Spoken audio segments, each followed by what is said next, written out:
জানা না থাকলে জেনে নাও, ভালো লাগলে আজকের রেসিপি বানিয়ে খাও। আসসালামু আলাইকুম, ওয়েলকাম জানাচ্ছি আবারও একটা নতুন রেসিপিতে। আজকে আমি কাঁচা টমেটো ভাজি করব। এখানে কাঁচা টমেটো কিছু আমি ভালো করে ধুয়ে নিয়েছি, এখন আমি কেটে নেব। যেভাবে ভাজি কেটে থাকি আমরা নর্মাল, আপনারা আপনাদের পছন্দ মতো কেটে নেবেন। এরপরে মনে হলো একটা আলু দিলে ভালো হতো, এখানে আমি 2টা আলু নিয়েছি, একটা বড় একটা মিডিয়াম আর কি। এরপরে ভালো করে কেটে আবারও ধুয়ে নিয়েছি সবগুলো একসাথে। এরপরে কড়াই বসিয়ে দিলাম, চুলায় দিয়ে দেব পরিমাণ মতো সয়াবিন তেল। এরপরে দিয়ে দেব পেঁয়াজ কুচি করে কেটে নিয়েছি, ঝালটা আপনার পছন্দ মতো দিয়ে নেবেন। এখানে আমি কাঁচামরিচ দিয়েছি অনেকগুলোই, বেশ ভালোই লাগে খেতে, এজন্য ভাবলাম কাঁচা টমেটোটা একটু ঝাল ঝাল করে ভাজি করি, এজন্য দিয়েছি বাড়িয়ে। আপনি চাইলে একটু কমিয়েও দিতে পারেন আর চাইলে বাড়িয়েও দিতে পারেন। এরপরে দিয়ে দিলাম স্বাদ মতো লবণ, যতটুকু দরকার, লাগলে পরে দেওয়া যাবে। এরপরে দিয়ে দিলাম হলুদের গুঁড়ো, অল্প একটুই দিব। এরপরে দিয়ে দিলাম সামান্য একটু ধনে গুঁড়ো। এরপরে দিয়ে দিলাম সামান্য একটু ভাজা জিরার গুঁড়ো। এরপরে দিয়ে দেব সবগুলো যেগুলো কেটে রেখেছি, আলু আর টমেটো। আমার মনে হয় এই কাঁচা টমেটো অনেকেরই পছন্দ, অনেকেই মনে হয় বানিয়ে খান, তাই না? আমার মতো আপনারা কিভাবে রান্না করেন অবশ্যই জানাবেন, আর আমার রান্নাটা কেমন হলো অবশ্যই কমেন্টে জানিয়ে যাবেন। আর হ্যাঁ, আপনার ভালো লাগা প্রকাশ করতে পারেন কমেন্টের মাধ্যমে।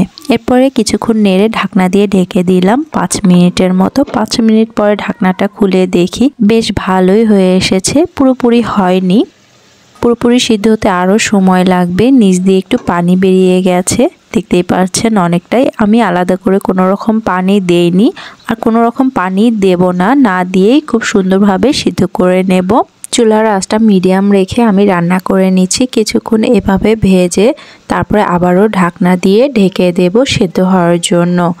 আমি দেখেছি এই কাঁচা টমেটোটা ভাজি করার সময় খুব বেশি মশলা দিলে কেন জানি ভালো লাগে না, এজন্য কম মশলা দিয়ে রান্না করলেই বেশি ভালো লাগে। যখনই খুব সুন্দরভাবে সিদ্ধ হয়ে এসেছে, এই কাঁচা টমেটো ভাজির স্বাদটা বাড়ানোর জন্য এখানে দিয়ে দিয়েছি একটা ডিম। একটা ডিম আমি শুধু এমনি ফেটে নিয়ে তারপরে উপর দিয়ে দিলাম। এভাবে দেওয়ার পরে আমি ঢাকনা দিয়ে ঢেকে দেব। এখনই কোনো রকম নাড়ব না, এতে করে ডিমটা সিদ্ধ হয়ে আসবে। প্রায় 5 মিনিট পরে ঢাকনাটা খুললাম, খুলে দেখি একদমই সিদ্ধ হয়ে গেছে।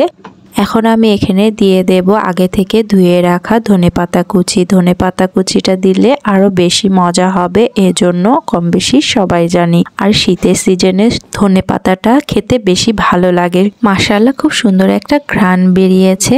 এই ঘ্রাণ আর স্বাদটা কিভাবে বুঝবেন বলুন তো? রেসিপি ফলো করে আপনিও বানিয়ে ফেলুন এই কাঁচা টমেটো ভাজি। এই সুযোগ শুধু একবারই আসে এই শীতের সিজনে। এভাবে কিছুক্ষণ নাড়তেই দেখি ধনেপাতাটাও ভালোভাবে সিদ্ধ হয়ে এসেছে, যেহেতু টমেটোটা বেশ গরম ছিল এজন্য, আর ডিমটাও ভালোভাবে সিদ্ধ হয়ে গেছে, পুরোপুরি পারফেক্ট। আর হ্যাঁ, এই ভালো লাগাটা শেয়ার করতে পারেন আপনার প্রিয়জনের সাথে। এ পর্যায়ে যখন কিছুক্ষণ নাড়লাম দেখি ভাজিটা একদমই হয়ে এসেছে। এখন আমি চুলাটা বন্ধ করে দেব। বন্ধ করে দিয়ে এখন ভাজিটা বেড়ে নেব, খাওয়ার জন্য একদমই রেডি। পুরো ভিডিওটি দেখার জন্য অসংখ্য ধন্যবাদ। আপনি যদি আমার চ্যানেলে নতুন হয়ে থাকেন সেক্ষেত্রে অবশ্যই চ্যানেলটি সাবস্ক্রাইব করে পাশে থাকবেন পরবর্তী ভিডিওর জন্য। আজ তাহলে আসি, দেখা হবে নতুন কোনো রেসিপির সাথে। এ পর্যন্ত ভালো থাকবেন, নিজের যত্ন নেবেন। আল্লাহ হাফেজ।